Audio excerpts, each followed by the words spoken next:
It's Lil Baby. Amazing.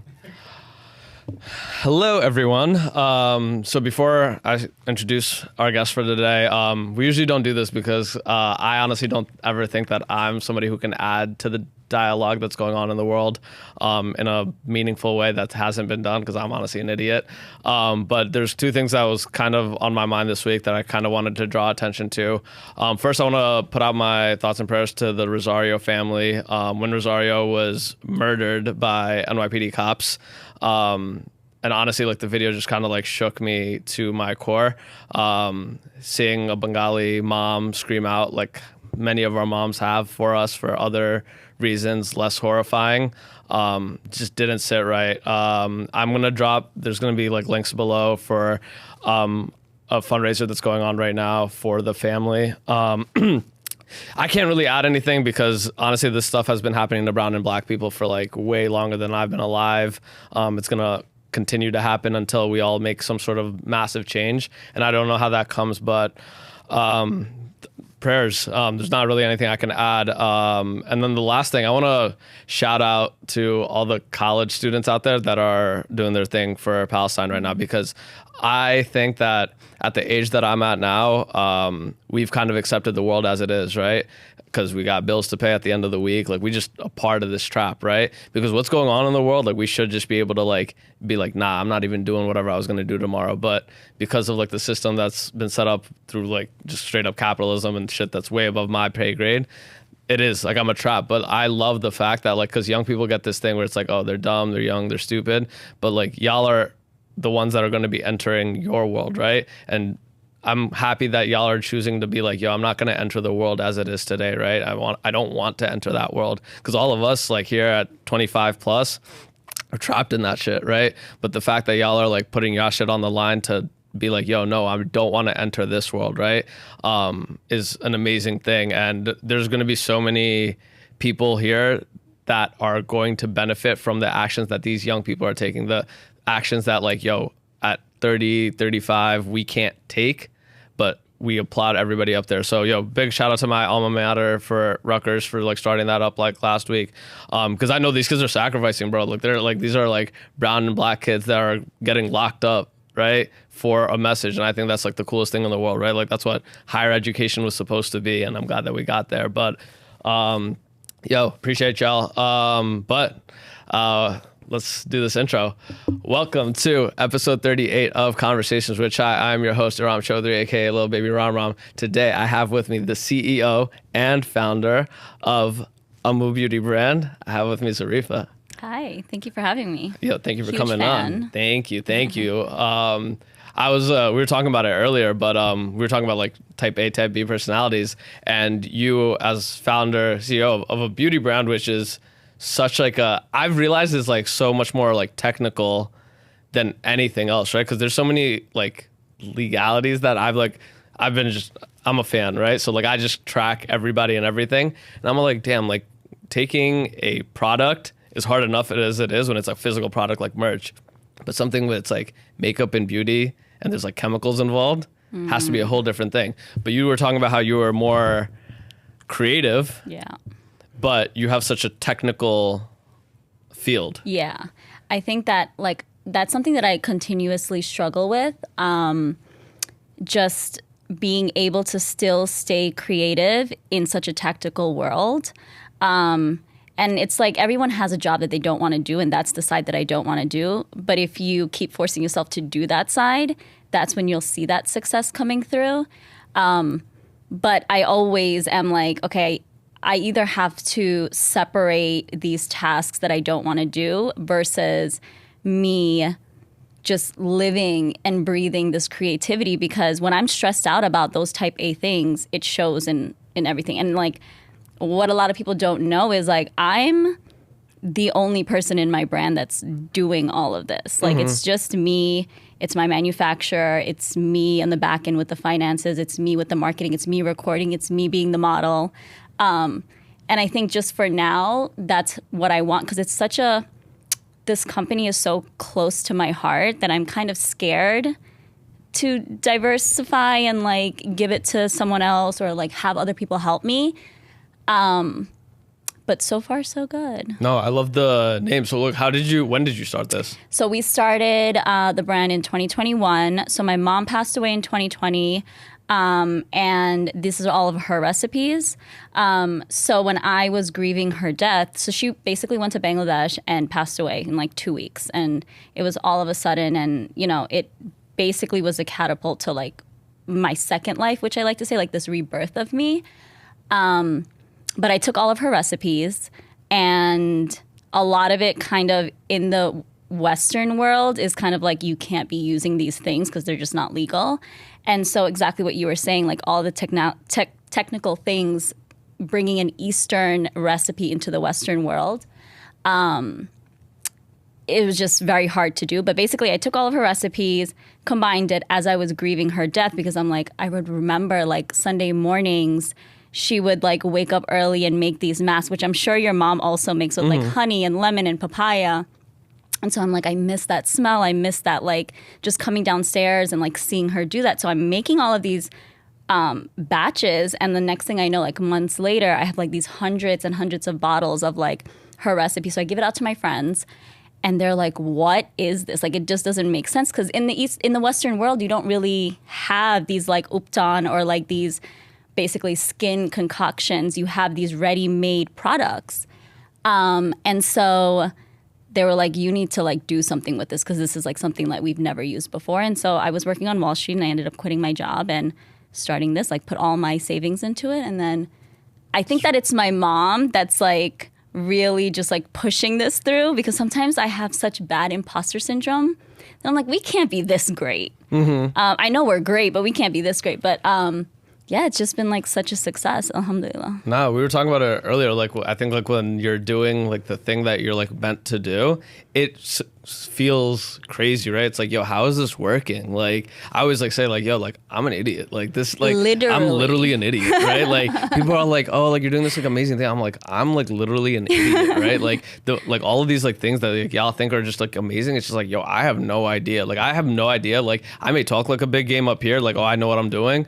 I have no idea, right? It's just like, this feels so like my purpose, like that it just feels like I'm purely completely effortless. It's like, yo, like, and people are like, in my corner are like, oh, like you're working hard, you're doing it. And I'm like, it feels so effortless.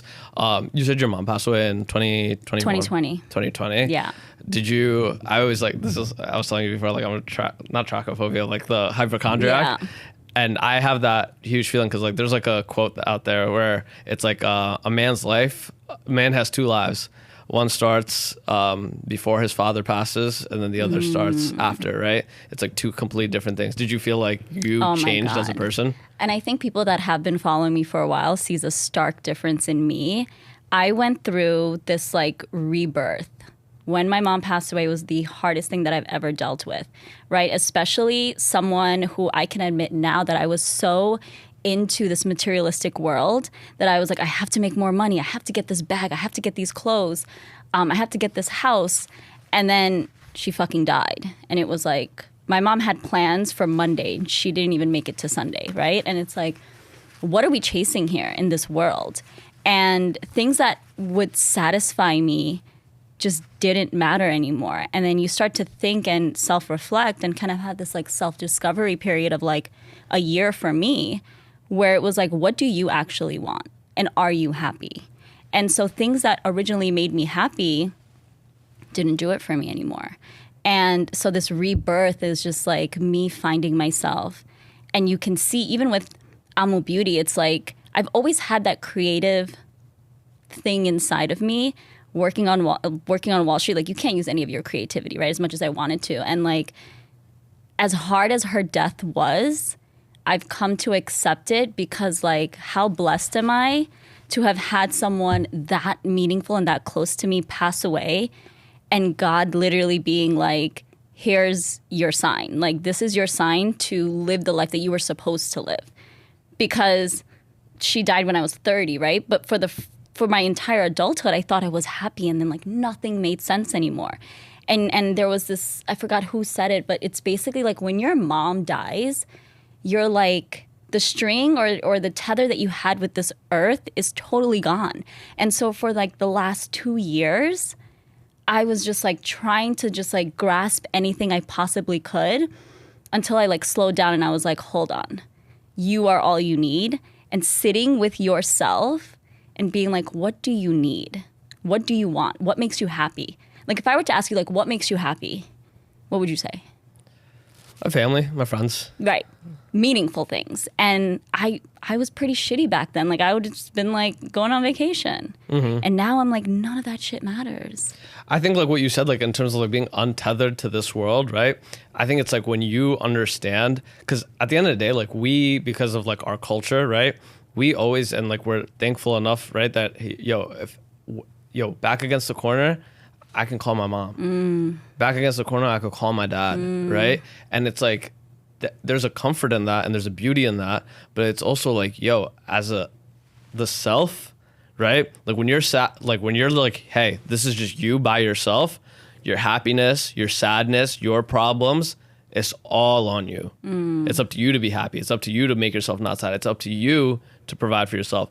That, when you cut that little bit from your parents, you're like, oh, it's completely different. And people microdose that, right? Like when they move out, right? You start getting that. You're like, oh, but at least your mom is still a call away, or your dad is still a call away. But then what happens when that is completely erased and you're like, oh, now it's just me? And it's like a lot of people don't realize, like, yeah, you might not be that close to your parents, but they're still there. Like, imagine, like, for me, it was like the one person that cared about me, the one person that checked up on me, the one person, like, your mom is like, did you eat? Nobody fucking asked me if I ate, right? And like, that was the hardest thing, because I was like, all right, we're all born by ourselves and we all die by ourselves. And as morbid as that sounds, if you're not comfortable with you and then you don't pick and choose your family and the people, your close circle, like, no one really gives a fuck about you. But that's where, like, I think, like, when you look at your parents, right, and when you look at that relationship with your mom, like, somebody said this somewhere, I'm sure, right, but it's like, all you're searching for as a man, right, is that the type of unconditional love that your mom's given you your entire life, right? Like when men and like women like ask like, oh, I want loyalty and I want a partner that's there. It's like, oh, all they're really looking for is somebody to love them unconditionally the way that their parents did, right? And like, I think that like, it's like so tricky because I hold my friends and family and my partners to kind of like that standard. It's like, my mom loved me unconditionally. Like, I know what that feels like. So if this isn't that. But that also comes with you valuing yourself. So many people don't, like, I commend you for saying that, because it takes years to get to that state. A lot of people don't think that they deserve that. And they might say that they deserve it, but their actions prove differently. Like, especially like in the dating world, or like finding friends. As an adult, you'll find new friends. A lot of people don't hold that standard to people. And then they wonder why these relationships are falling apart, or they feel like they're not getting enough from it. It's because at the end of the day, it boils down to like, how do you actually see yourself and value yourself to know like your worth? Because you have to feel like, I think like it's helpful because I got to feel what unconditional love felt like, right? So I know what that looks like. But if you're somebody who maybe hasn't gotten it or hasn't been like given love the way that you probably wanted to receive it, you're cool then taking like less, right? Like a thing I see very common is that when people get into certain relationships, people always like make fun of that person, be like, oh, like you didn't cut off your friends, right? And then it's like, oh, I actually only see that when the friends weren't amazing, right? It's because this person is being loved the way that they should be, appreciated They're the way that they should be.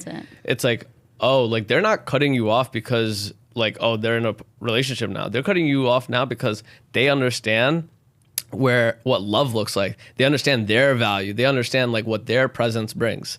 And it's like, you could, of course, like, I've been in things like, I want to see my friends because my friends make me feel the same way that like certain like partners and stuff have. It's like, oh, like I feel valued over there too. So of course I want to give that time. But like, I think a lot of us, especially in adulthood, we like look at our friends and we're like, these are our friends. Even if they're not amazing, this is what we got. Yeah. And it's tough because like you don't really meet as many people as you get older, right? Like, so like friendship, like picking out your family ends up being so much harder. Like I always say, like my roommate makes fun of me. He's just like, oh, I see why y'all have such like a high bar for your friends. Because it's like, without any friends, I could go back and like I could kick it with my cousins. Like my cousins like really Yep. love me for real, right? Like Yep. like have been family forever, right? Yep. And I have a good time with them too. So it's like worst case scenario, if I don't make any friends here, just go kick it with my cousins. Like it is what it is, and that's like powerful, right? Because it's Yeah. like, oh, I don't have to hang out with a single soul that I don't feel like I want to hang out with. And it's crazy because the older you get, the more you realize that, like, blood, like with me and my brother, he's 3 years older than me. He's so dope. And it's like, I appreciate spending an entire week with him over anyone else because there's nobody, and especially maybe because like maybe our mom died, right? And that's like brought us even closer together. But exactly what you said, like that unconditional love, and you're very lucky to have received that because again, a lot of people, a lot of kids, they don't, and it's not their parents' fault because imagine your parents not having the tools to love. And I never blame like my father or my mom for not loving me right at times because they didn't have the tools. And like even for us, like we have all of this time that we can put into our mental health and like all of these things, but our parents were just surviving. Like this is also their first time living life, and we sometimes forget that, and we're so hard on them. But it's like, dude, imagine coming to another country. Like you don't even want to move to another state. Yeah. Like I'm like, yeah, I would love to live in like Texas or California, but I'm like, oh, can I actually do it? They fucking moved from Bangladesh to New York and like made it. Think about it, like, yo, like I'm like, yo, if I want like a home cooked meal, I just go back to the Right, crib, right? right. Like what, like if I feel homesick or I feel like, yo, New York is too much right now, I just go back to the crib. But like I'm like, yo, my mom came here. Like if she wanted to go talk to her mom, bro, Right. that's a flight away. Yeah. That's a 24 flight away. hours. Like where does she go for like her peace and solace? It's like the home that's in there. And if like the home isn't like amazing or your partner isn't all the way there, then what do you, like your home isn't really like your safe space either. So you're real to creating your own individual like self peace. You're like trying to survive at a new place and also try to create that on the go. Think about how difficult it is for us to do that when that's like a main focus in our lives. Yeah. Like, yo, like let's make myself happy. It's like my mom was like, I got 2 kids. Yeah. I'm depressed. How do I do both? Like I gotta raise these 2, right? And then I'm also sad. Like my mom talks about it a lot now, right? Because she'll be like, oh, like I just loved y'all the entire childhood. And I was like, Mom, like you did, of course, right? But you acted like everything was peaches. And she's like, she'll be like, yeah, I was like kind of sad back then, right? And I was like, oh, like I like think about it like a lot now, right? When I was like younger and I didn't understand what I was like looking at when it came to my mom, I was like, oh, my mom really had like regular like woman like feelings and relate like things throughout her like month, days, like whenever, right? It's like, oh, like she's depressed. That's why like the temperament of the house feels a certain way. But it's like She never had that outlet. She never had the okay to be like, hey, your mom is sad. She never could, right? And like what's so crazy that you bring that up is like with Ammu Beauty, with my mom, in a Desi household, in the South Asian culture, your mom is never supposed to put herself first. She's never supposed to say, hey, I'm sad, let me take 5 minutes. She's never supposed to say, I don't want to cook for you right now. But my mom, like I have these like core memories of like us coming home from school and it's like my mom was nowhere to be found. I go in the bathroom and she's like making herself a bubble bath because she's like, I just need 10 minutes. And like her prioritizing that at that stage where like we didn't know what mental health was, but she's just like, in order for me to be the best mom for you, I'm gonna need 10 minutes. And my brother and I were just like, okay, like we get it. And so bringing that like self-love and that self-prioritization into Ammu Beauty, where so many women and men now, they're just like, we want the quick fix. Like we want the instant gratification. I just want to feel better. I'm going to drink. I'm going to smoke. I'm going to pop a pill, right? To like feel better. But like, how about we take 5 minutes and like in the beauty world, let's not just squeeze out a mask and put it on or scoop out a mask and put it on. Let's take 5 minutes of these like freeze-dried herbs to come to life and then apply it on our face and then wait 15 minutes. And in that 15 minutes, you realize like, okay, if I could take 15 minutes for myself, like my mom did, I could be a better person to those around me, to a better person to myself. And I think like that's like a main thing that we're trying to drive at Ammu Beauty, where it's just like that self-love it makes me so sad that so many moms didn't have it. And like my mom went through so much pain, but she still was just like, I need 5 minutes. And a lot of moms don't have the guts to say that or an outlet to say that.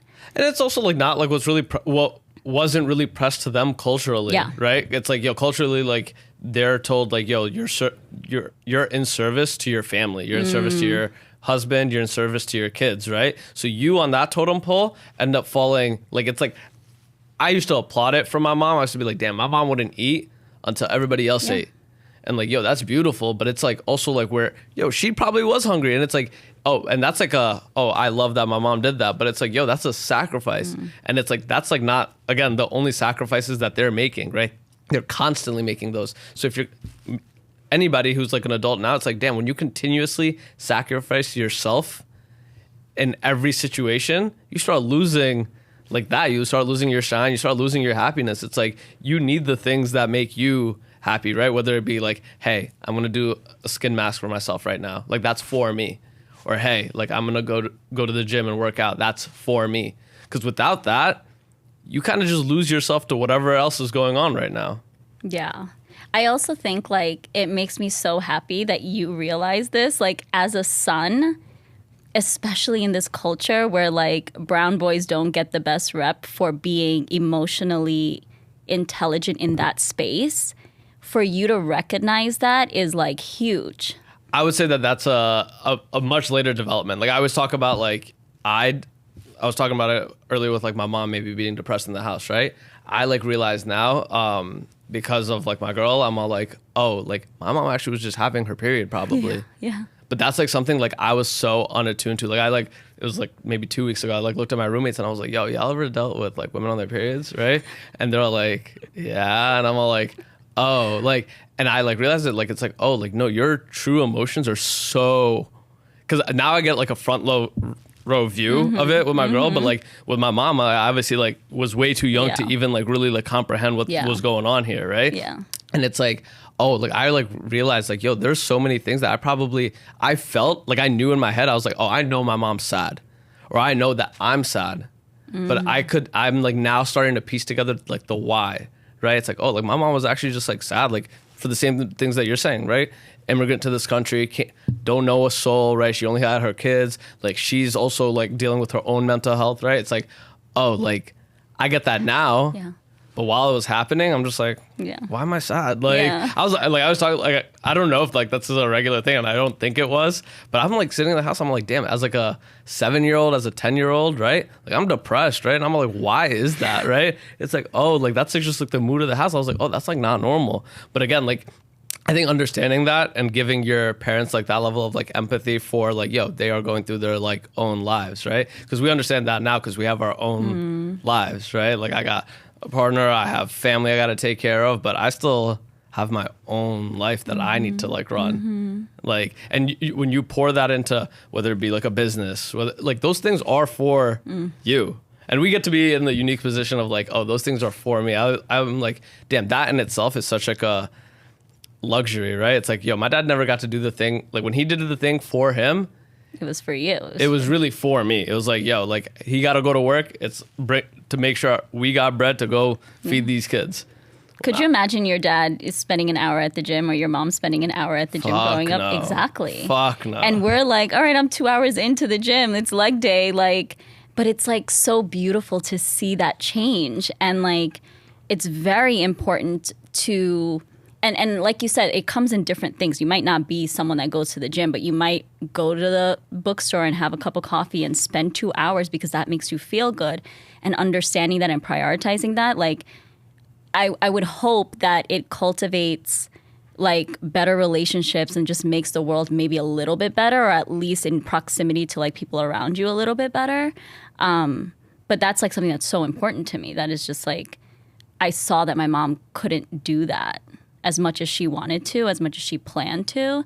And that was like me after she passed away. I was like, whatever I want to do, I'm going to do it.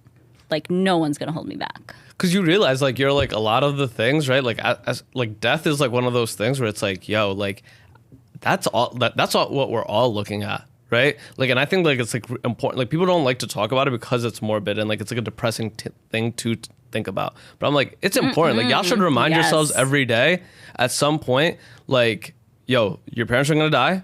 And at some point you're going to die. Right. And every other thing after that, like what you choose to do with your day, knowing that piece of information, that's on you. But if you're not thinking about that, right. And some people say it like religiously and all of that. Right. And that's fine. But I'm just like, just think about it as like a real, if you don't believe in anything else, you're going to die.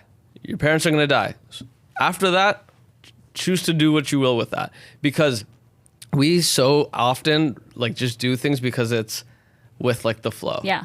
It's like, oh, I'm supposed to go to college. Oh, I'm supposed to get this job. I'm supposed to get this partner. I'm supposed to have these kids. I'm supposed to, it's like, okay. But if I told you in like a month that you were dying, would you still do those things? If you still do those things, crazy. Amazing. Yeah. If you still want to have a kid, knowing, amazing. That's what you really want to do.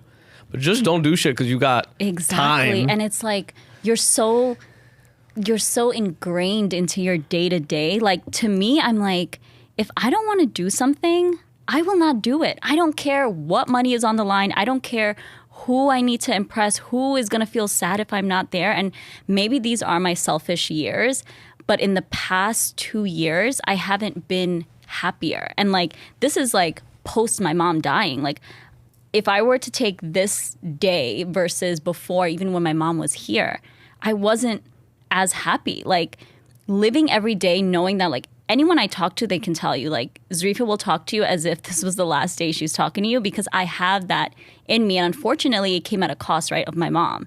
But thank God, because now it's like, I wanted to do this podcast with you. I didn't have to, but I was like, this is dope. Everything that you're doing is dope. Every guest that you have is dope. And I'm honored to be here.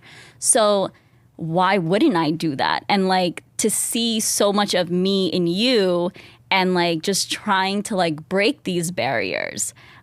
Because again, it's your passion. It's what you want to do. You're not like up like, oh, I got to record this podcast. Oh, what are we going to talk about? Like, before I even got here, right? You're like, I love to just like freestyle, and you're so good at it. Now I get it, because I'm just like, every other podcast I did, it's like, all right, these are the talking points. We're going to hit these points.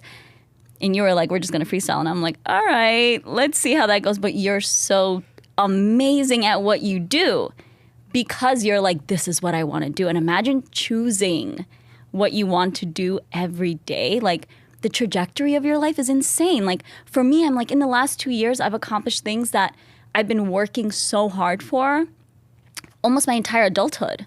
And it's like, it was until I flipped that switch where now I'm like, we were talking about synchronicities, and like, I can, like, I'm like, my friends always joke, but I'm like such a master manifester. Like, anything I want, I can get, because I live life like that. Like, there's no way I'm not going to get that. There's no way this is not going to be a success. There's no way anything that I touch is not going to turn into gold. And if you live in that delusional state, which I don't even think is delusional, you're gonna like, why? It's not delusional. It's like it's like so refreshing. Like, when I have like guests that like I see, like most of the guests, like it's always like people that I see are like thinking about things like kind of similar to I am, right? Or like living the way that I am. And when I say that, I don't mean that like living like the same life choices, but living literally on what they want to do and on their terms. Because like people, like, now it's like a funny thing to say, like, call somebody an NPC, but we see so much of the world just working on living on autopilot, right? So when I see, and I call them like creators, but it's like founders, it's CEOs, it's musicians, it's like when I see somebody who's doing something just because they want to, right, at the purest level, it's like, oh, I found my person. It doesn't even matter if I know you. It's like, oh, I know exactly who you are, right? And I think that when you say like, hey, like, we get to do that, right? It's like, yo, we get to do that. And then also we get to be the ones to, hey, I'm creating this as like a culture. Like, I'm creating this as like a, yo, we're all going to find each other, right? Because that is in itself like the beauty of it. And when you say like, yo, I'm a master manifestor, I don't look at it like that, but I think when you're working based off of like a higher purpose, people talk about like vibrating higher. Vibrating higher is really just like, yo, you're doing the thing that you're meant to do. Like, none of us, like, some of us are actually meant to be like corporate killers, and they become corporate killers. But I think about all the people that are just like in between. And it's like, oh, it's not because you're not smart enough. It's because that's not really what you're supposed to be doing, right? Like, you talked about how like, yo, like the things that you've had in the last 2 years is what you've worked for your entire life. I'm all like, yo, when I started this podcast, I would consider myself at like rock bottom. Bad money moves. Like, I was doing like fucked up shit, right? And when I started this, like, I was like, damn, within the first, like, I've only had this now for what, like 7 months? 7 months. 7 months in, I've done everything that I've wanted to do my entire life. Not everything. Like, there's so many things I'm going to do, right? But it's like the things that I've like looked forward to. Like, I went to Kolkata Chai's opening for the Brooklyn location last 2 weeks ago, right? And I'm like, damn, like I get to like look at Ani as like, oh, and like dap up Ani and be like, yo, and that's like something like I've wanted to do my entire life, to be able to walk around my community in my neighborhood and be like, oh, I know these people and I know who's what and who's doing what. And like, that's what I've always wanted. Like, even as a kid, if you ask me, it's like my friends, I used to always tell my friends, I used to be like, I want to be like the guy that you could call and know anybody. And I'm all like, oh, I like, without even like thinking about it consciously, it's literally what I got. But it took me 7 months. But I don't say it took me 7 months. It took me 27 years and 7 months, right? But it's essentially like only because we found the timeline and purpose where it's like, oh, like this is my life. But it's that vibration that you are living that is attracting those people. Because for me too, when I was like, and I don't wake up consciously like, I'm gonna have a great day, Zareefa. Like you're gonna kill shit. No, I legit wake up and I'm like, I'm fucking great. Let's go do great shit. And every day is not going to be great. Every day is not going to be happy. But when you find those pockets of peace and you find those pockets of success in whatever way you measure it, there's days where I'm like, I was successful because I took a mental health day, because I didn't do shit and I Netflixed all day. Or I'm successful because I did put in 18 hours of work, whatever the case is. I think that like vibrating in that higher frequency and vibration will get you so many things that you feel like you didn't really work for because it came so naturally. But it's because you're putting your best self out, and karma's huge, right? Like even indirect karma, I like to say that.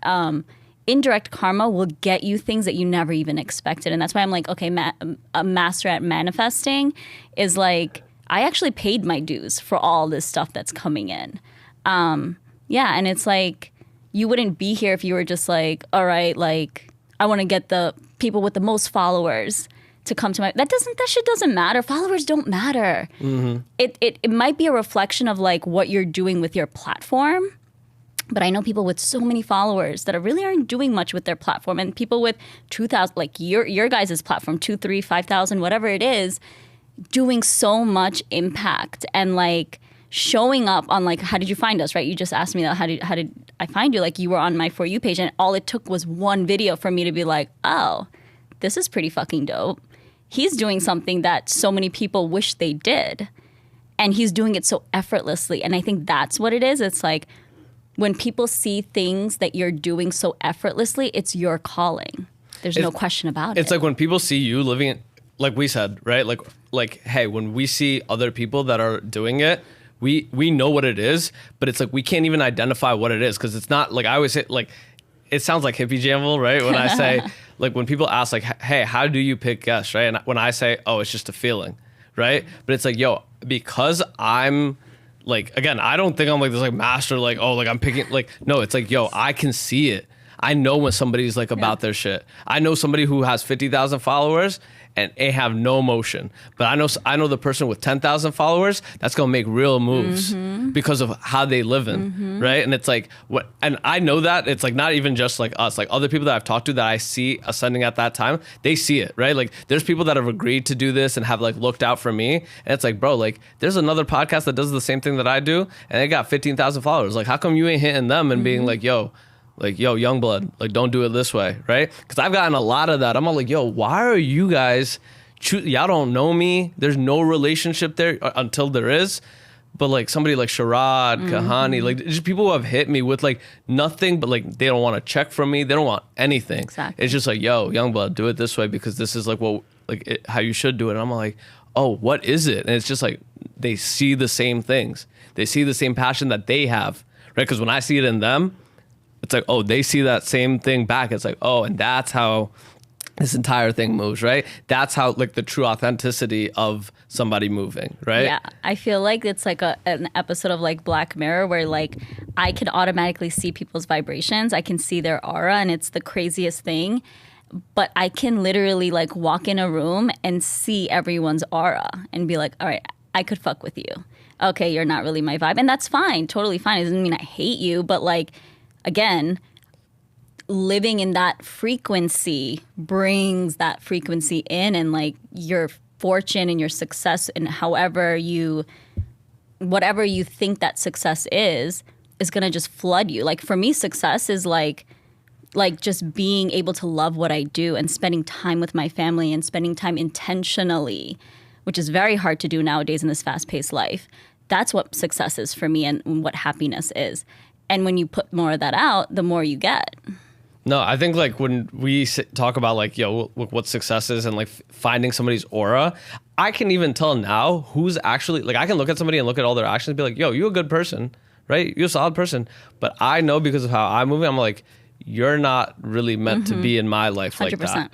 Like you're a good person. You do good things, right? Because I look at certain, like, I see a lot of people, my friends have friends, right? But I keep such like a tight circle, right? But that's not because I have a lack of like meeting good people. I meet so many people, like every pregame I go to, it's like nothing but love.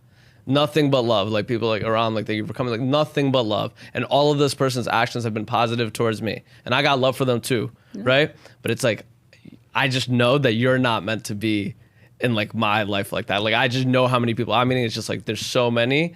And it's like, oh, but I know who my people are that fit into it. It's like such like a weird thing because like people are like, Ron, like you go to these things, you say hi to people, but then you just recluse back into your friends. And I'm all like, it really is what it is. Like those interactions, like I know what my friends are like, you know how you yell at my real friends? I talk to you longer than 5 minutes straight.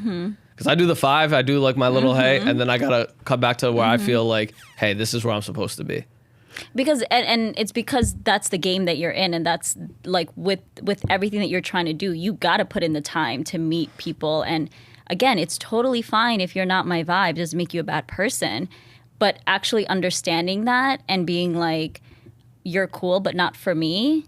It's gonna take you places, right? Because the same way where like deals with your job or like your career, where it's like, this looks very satisfying, this looks very enticing, but it's not for me. And being able to be in that position in your life to say no to things and no to people, even like understanding where you are. And like I talk about legacy friends a lot, and I lost a lot of my legacy friends because they just didn't grow with me. And again, that's fine. They're great human beings still. But will I give them the time that I used to give them? No. And having that conversation with them was a hard conversation, but it's something that has to be done. Same thing with like deals, with like your career. It's like, yes, this could possibly catapult me to this like next stage, but does it really sit good with my soul? And if it's a no, it's a no. And then you'll be so surprised that the universe is like, you said no to this, but look at what was behind door 2 instead, you know? Yeah, and I like think about all the things that like God and the universe have just closed the door on me for. And I understand like why they closed the door on me, right? And I'm all like, oh, it's because like that was like, if I kept going down that path, at some point I would have been, and I'm so thankful, like, because at some point it would have been like, yo, the door shut on my face anyway. Because I've wasted years on things. Like now I'm at the position where like I know which opportunities I want to do and I don't want to do. But there was a time where I was just doing everything. And then I would do it maybe at a good level. But because it was never supposed to be my thing, at some point the door was shut down. At some point I would get smacked in the face. At some point I would just lose interest and be like, you know what, I don't want to do this shit anymore. And it's like, oh, it's because like, that wasn't my thing. Like that was like, if I don't say no to it, at some point the universe is gonna be like, nah, that's not your thing. Yeah. But it saves you so much more time when you can look at them and be like, yo, that's not my thing. Like I have so many friends that have looked at have cut off friends that they've known since they were like 13. And they've told me stories like it's gonna be like something in the present day that triggers it. Yeah. But then when they talk about it, they're like, wait, this person has exhibited this behavior since we were 13. Yeah. It's been the same thing. So I looked at my homeboy the other day who's like, yo, like I think I'm gonna cut off this person. I was like, damn, like yeah, I've been friends for a minute. He's like, yeah, but you know what? And he's naming out so many instances of his life where he remembers that this friend made him feel this way. And I was like, damn, I don't even remember what I had for lunch last week, but you remember all these moments where this person made you feel like it wasn't right. And what happened? It's the same action now. It's the same behavior now. And now you're at the place where you can say, okay, I'm not doing this. But think about how much time. Yeah. And I don't look at it as wasted time because I think everyone is in your life. Like I like to always fall back on this thing called soul contracts, where it's like, are you familiar with soul contracts? I have a feeling. But Okay. go ahead. So basically everyone comes into your life with this contract, right? And it's like you either your contract comes to an end with the end date and you either decide, hey, do you want to renew this contract with new rules or new whatever? Or is it just time for our contract to end and that's totally fine? Like you got whatever you needed out of that deal, out of that friendship, out of that relationship. And then you have like people in relationships that have been in relationships for 10 years. And it's like, okay, our contract is ending. Do we want to renew with new terms? And if both parties are like, yeah, let's renew with new terms. Let's renew for another 10 years. Cool. Sometimes it's not that. Sometimes it's like, I think we got everything we wanted out of this contract and it's totally fine. Like That's a really cool concept. I've never heard of it that way, but as you're talking, I'm like, oh wait, I feel that because I feel like why I needed certain people for that era of my life. Like I realized like what the things like one of my like bestest friends, like his name is Josh, right? Me and him like started a company together maybe like 2-3 years back. And you know, I'm no longer with the company and me and Josh are still great friends. But I was like, oh, I needed that relationship with you. I needed to be because he has I always say, like, Josh has the mind that I don't have. Like, we were talking about type A, type B. Josh is like the executor. Like, he looks at something and he knows all the steps to get to it. I'm like the ideas. But I'm I've always said it, that's always been my downfall. Because somebody with just ideas who can't execute, like, they're just like floundering in the ocean, right? Like, they're never going to get anywhere, right? But I'm like, oh, I needed that relationship with Josh to be what it was. Right? Like, and when it came to a time for us to renew, it's like, you know what? Let's not renew as business partners. Let's renew as like, yo, you my mentor and friend, right? But because now I've picked up what I needed to from there and vice versa, right? Like, I would say that I probably added a level of like empath and emotionality to like Josh as a person, right? Because of like how our relationship dynamic was. And it's like, oh, we both kind of got what we needed to. It's not like we were unaligned. Like, right. It's just how we were, right? And that's when you can continue relationships, right? Yeah, and imagine like you look at even romantic relationships and heartbreaks with that thought of like soul contracts, you would be good. You wouldn't be as heartbroken as you were because you're like, I had to really go through those to see myself. Like in dating, I always say it's like holding a mirror up to yourself. It's not getting to know the other person, it's getting to know yourself. And so when you are dating or in any sort of romantic relationship and it ends, it's going to be hard on either both parties or one party more than the other. But if you look at it from like, hey, look at the terms in this contract. Did you really get your independence from it? Did you really gain your self-love from it? Did you really gain your boundaries from it? Yeah, you did. So like take that and embrace it and be like, all right, cool. Now the next person that gets my time and my presence, I can use everything that I did. And it wasn't a waste of time. I don't think anything is a waste of time. And this is coming from someone who's in long-term relationships, someone who's spent money in different businesses. And like, I don't think anything that I've done in my life is a mistake or a waste of my time. Yeah, no, absolutely. I think about like even like something as silly as like this podcast, right? Yeah. I'm like, damn, all the stupid spatial, because I always say I'm the king of knowing a bunch of useless information, right? But I'm like, oh, all this random spatial knowledge that I was able to garner throughout doing these different things, working in these different industries, because I've failed at multiple businesses, right? But it's like, oh, because I failed at a clothing company, I failed at like 2 clothing companies. I'm now able to like know what it takes to bring out merch and bring that to somebody. Because I figured out in like this how to navigate that type of environment.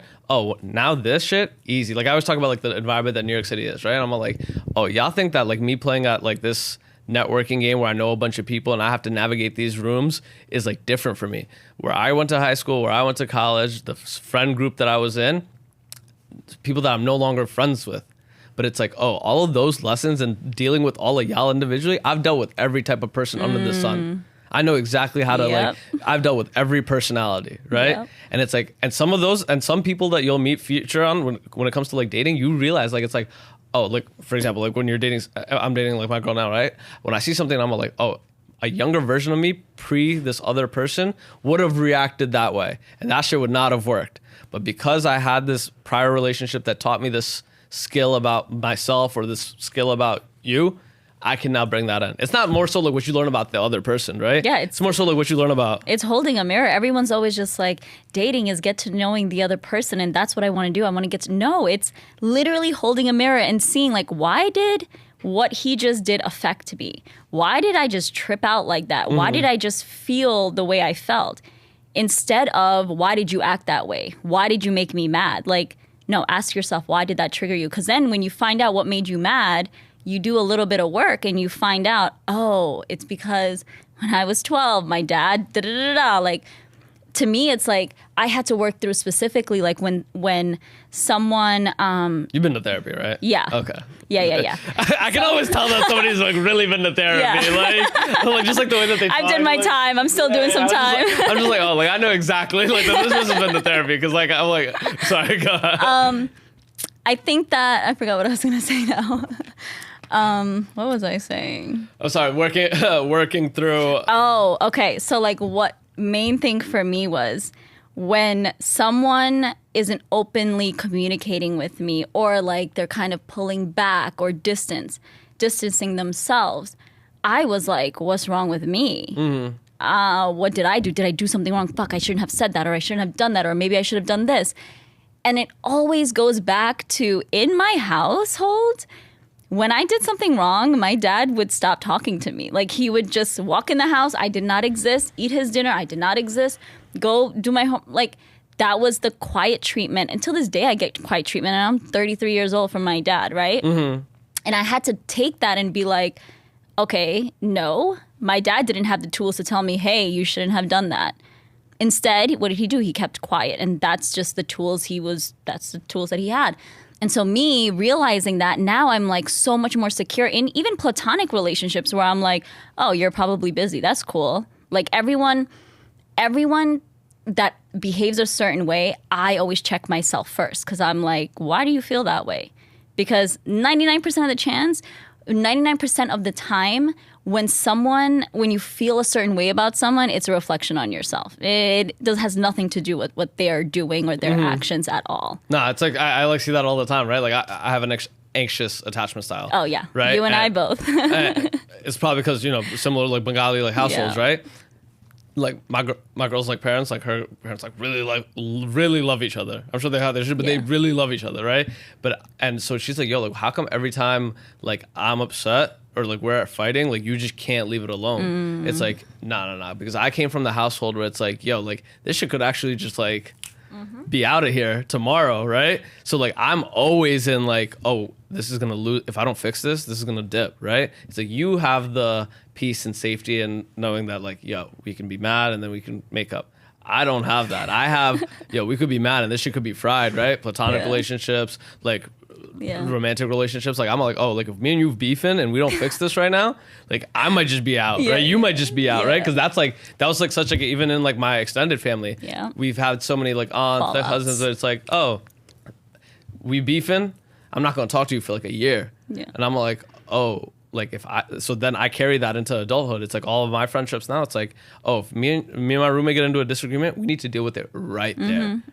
Right there. And like, because if it sits, I fester. And if I fester, I'm going to then make like worse decisions, right? Like, and it's like, oh, it's like all a reflection of that. Because I'm not saying that my reaction is right. It's like not. And neither is like, everybody's reaction is right. Nobody's reaction is wrong, right? But you have to understand that about yourself. You have to understand that this other person might need space to think about the situation.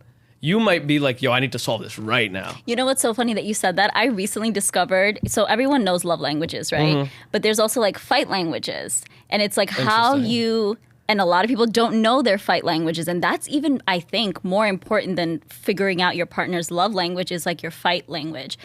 There's people that, I don't know all 5 of them or whatever, but one of them is the person that has to solve the problem right then and there. And another person is, I just need time to actually understand the situation and I'm not going anywhere, but I just need space and I will be back. But all it takes is for that other person to say that and for you to chill out and be like, oh, okay, fine, let me chill. Yeah, like, how long do you need? Like 5 minutes, 10 minutes, 5 days? Yo, I'm such an asshole about it. Like my girl has said like, yo, I need space. Yeah. And then I'll be like, I can't give it, right? But now what we do is like, she'll give me like a time, right? She'll be like, yo, I need 5 minutes. And I'm immediately like, yo, Alexa, timer for 5 minutes, because I'm an asshole. Like I need it to be exactly what you need, because that's what you need. Yeah. But as soon as this 5 is done, we right back on this, right? Like we right back on this. Like she gets so pissed if I shorten that time, because I'm like, these 5 minutes, like she's probably like taking her time, relaxing. Those 5 minutes, I'm on the couch just like, right, like that's just festering, so right? Like, and that's if I start coming in at 4 minutes 30 seconds, like the alarm hasn't gone off. Yeah, like I'm just like, so this is what I have to do. Yeah. But it's like, I think like understanding it about like your friendships, right, and understanding about your romantic relationships, it's so important, because it's like, if you don't fix those things, those are things that just like, again, like continuously come up, right? Back to like reemerging patterns. It's like, oh, it's going to come up again and again and again. And it's either you solve it or we breaking this shit up. It's like 1 week of hard work versus like a lifetime of repeated mistakes that you just shoot yourself in the leg. It's self-sabotage. And I'm all like, yo, like the thing, I like see it most of my parents. I'm like, oh, like y'all have gotten better on some things, but there's certain things, like I was home this past weekend for like a day. And I'm all like, oh, there's the same bullshit that was the bullshit back when I was 7 years old is the same bullshit now, right? Yeah. It's like my mom and her little chirps, my dad flipping out about the little chirps. Like, it's like all of the same things. Yeah. It's like, oh, y'all still haven't figured that out. Have they figured other stuff out? I would say like my parents like did a lot better job of figuring it out with their kids than they did each other. Like with their kids, like I think they like got who we were, right? They got what, like if I say like, yo, like I don't want to talk about this, like we're not talking about it, right? If I say like, yo, this is how we moving, this is how we moving, right? That's what they figured out over the course. Because before I used to be like, yo, let's battle him. And then like I think they ended up realizing over the course of just fighting with me. It's just not gonna happen, right? Like I'm willing to like push nuclear on all of this like all the time. Right? And I think that they like that was like when your parents understand that about you and you understand that about your parents, you have a much more harmonious relationship. That's so funny that you said that, because like I'm that person. My brother is very like, he's a huge risk taker, but he's very calm with it, and he's kind of just like, I'm gonna do it, but I'm not gonna like tell anyone I'm doing. I'm like, yo, where's the mic? Everything you told me not to do, I am going to do. Like my relationship, right, with like Habib, he was Nigerian, and bringing a Nigerian man into a Bengali like world, that was just like, oh my God, Zareefa, what are you doing? You can't do that. Oh, really? I can't do that? Okay, watch me do that. And so I did it, and I did it in front of cameras, and I did it in front of everyone. And my mom was a fucking G, and she was like at these dawats, like, look at my son, like, da-da-da-da, like, look at him, he's amazing, like, look how strong he is, look how tall he is. But again, goes back to like with Ammu Beauty, right? Like, oh, you can't build a brand. Like you could be an Etsy brand. You could be like an arts and crafts brand, right? Like sell it in like little batches. And I'm like, no, I'm going to make an entire company with this, and I'm going to do it exactly the way that I want to, because you said I couldn't do it. And then I got into the game, right? And everyone's like, you should go to Sephora. You should go to Ulta. You should go to Kohl's. You should go to Urban Outfitters. And I'm like, no, that's not what I'm going to do. What I am going to do is XYZ. Just because everyone does that for what the money or whatever the case is, that's just not me. And I think a lot of it is sometimes I kind of do want to do it, but just because you said to do it, I'm going to be like, nah. I think that's not doing it. I think that's like that's probably what in our personality drives the things that we do. What's your sign? I'm a Scorpio. Oh. Yeah. Interesting. I'm a Scorpio. But I think that like that type of like upbringing of like the rebel kid always ends up being this path of like being a creator or being a founder, right? Because I think like a big part of it is like, oh, like all of the things that when somebody says like somebody rational is probably like taking in that somebody saying, hey, you can't do this, and be like, oh, like maybe it is a bad financial investment or whatever, right? But like again, I'm the type of asshole. It's like, oh, if you tell me that shit, like it's like, oh, like it's over. Like, and it comes from probably being as a kid, like, yo, oh, you can't do this, you can't do that. I heard a lot of that. I think like my parents like they did a good job. Like they just definitely wanted me to like financially safe and secure and all that. So they kept saying like I couldn't do that because it was too out of the ordinary. Because I've like the things that I'm doing now, I've been telling my parents I've been wanting to do this since like not like this specifically, but they knew who they had. Yeah. They knew who they had as a kid, right? And it's like I just consistently like had to like listen to them because that was like the reality, right?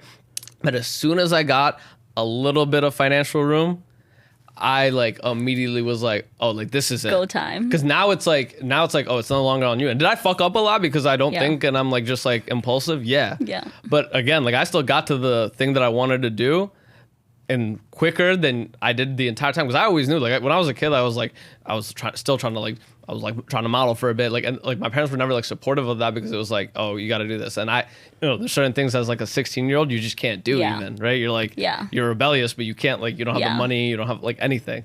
So then but imagine like our parents, sorry to cut you off, but imagine our parents who came from this third world country, right?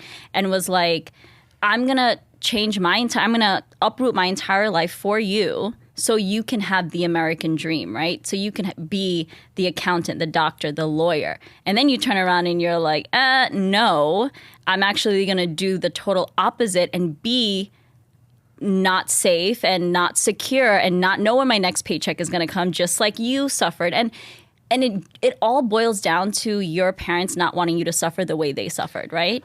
But yes, but I would say like then that goes back to our conversation about like just relationships as a whole, right? Which is you have to understand the type of person that you are, and I can understand that about my parents. But then you at some point have to understand the person that I am, right? Like because that like again back to like it just at some point like these soul like contracts like. Ours has to fit in what type of relationship me and you have, right? Because if it's just like you think that because that's not who I am, right? Like I can accept like, yo, you're my like even my mom, right? My mom is like the most conservative, safe, like, yo, please pray, call me in the morning, call me when you get home, that type of person. Yeah. And I'm the complete opposite. But here's the thing. We have to make that work somehow because I love you and like you love me, right? So it's what we both have to kind of do our own adjustments, right? So like when your parents can't accept that, it's like, oh, I have to. Like I can accept like, yo, my mom might want to talk to me and be like, yo, I'm good. So what do? I meet her in between. I call her every morning. I text her at the end of the night, be like, yo, I'm home. Cool. That's our thing. But there's definitely, if my mom had it her way, it'd be like, yo, let's call 5 times a day. Yeah. If I had it my way, it'd be like, all right, let's call like every other day, right? Yeah. But because you're trying to make it work. Yeah. And it's funny because like as much as I tried to like stay the good daughter and like do what they wanted, so like I got a job on Wall Street because that's what my dad wanted. I went to Baruch because that's what my dad wanted. And I think it was almost a little bit painful, even more painful because I did everything he wanted. And then I was like, nah, fuck that. Let's rewind. I'm going to go ape shit and I'm going to do something totally left. I'm going to marry this guy. I'm going to start this business. I'm going to quit this like super successful Wall Street dream job to start Ammu Beauty. And to him, he was just like, well, wait. Like, we had this plan. You were doing so good because I was like the child that actually listened, right? So it was just like, what are you doing? But I will say, even with my brother and his business, which is like blows my business out of the water, right? It wasn't until he was valued at multi-million dollars that my dad was then like, my son, guys, like, look at what my son is doing.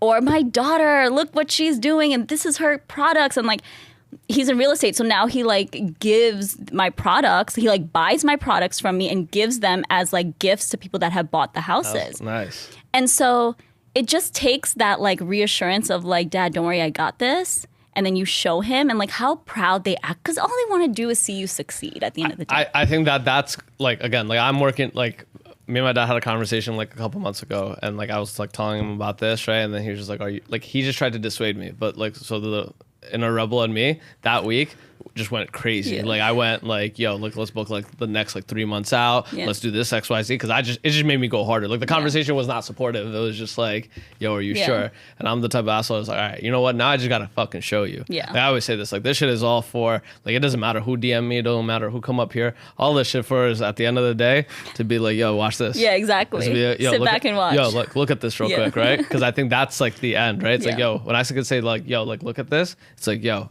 I did it. Like that's when I know, like people are like, oh, is there a number? Is there a money thing? I was like, no. As soon as I look at like my parents being like, they not worried or they just proud, I'd be like, all right, we did it. It's done. And then at that point, I think like that's the next era of my life. I'm just gonna move somewhere and not talk to a soul. Like Literally, I'm like gonna go to an island somewhere and like live off the ocean. Like people think this shit is like for the money and all. No. As soon as I get that, I'm out of here. You're good. Like I did exactly what I wanted. Like I'm out of here. Like you're never gonna find me. But again, like it's to get to that.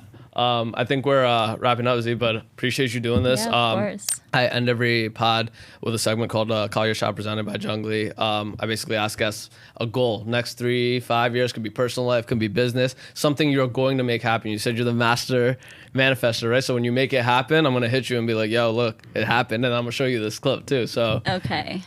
I don't know if I can say this. Something you feel comfortable sharing. Okay. Because I know everybody got private goals that just sound crazy. I'll just say it. So instead of going the traditional route of what a beauty brand does, which is goes to these big Sephora, Ulta, we are going to start our own organic spas and facials and hold our products there. And it's going to be worldwide. Next 3 to 5? 3 to 5 years. Oh, fire. And inshallah. Now I feel bad for saying that, but Nah. now I have to do it. No, you have to do it. Yeah, exactly. No, it's not. This isn't like I always like say like we have this like negative connotation in our culture when we say something. Evil eye. It's evil eye, right? But I'm all like, nah. I think the fly shit is like, yo, I'm about to go like setting a goal and be like, no. It doesn't matter what the fuck, evil eye, all of that. I'm gonna work through this shit. Yeah. Like I'm gonna just get to it, right? I think I like putting people on the clock a little bit, right? Yo, appreciate y'all listening. It was a pleasure. Peace. Oh, that was good. Amazing. Whew. That was so good. I could talk to you for hours. You guys are so similar. It's insane.